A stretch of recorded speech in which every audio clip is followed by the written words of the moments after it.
টালবাহানা না করে নির্বাচনের তফসিল ঘোষণার আহ্বান জানিয়েছেন বিএনপির মহাসচিব মির্জা ফখরুল ইসলাম আলমগীর।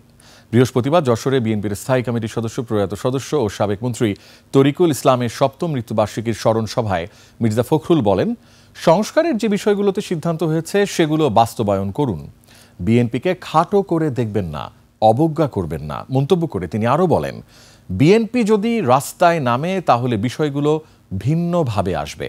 এছাড়া হুঁশিয়ারি দিয়ে বলেন, নির্বাচনের দিনই গণভোট হবে, তার আগে হবে না।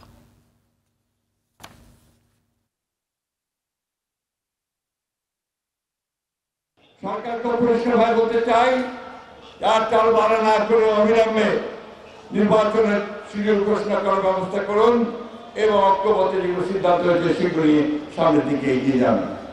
অন্যথায় আপনারা কিন্তু ব্যর্থ সরকারে পরিণত হবেন এবং এসব জবাবদিহিতা আপনাদেরকে করতে হবে।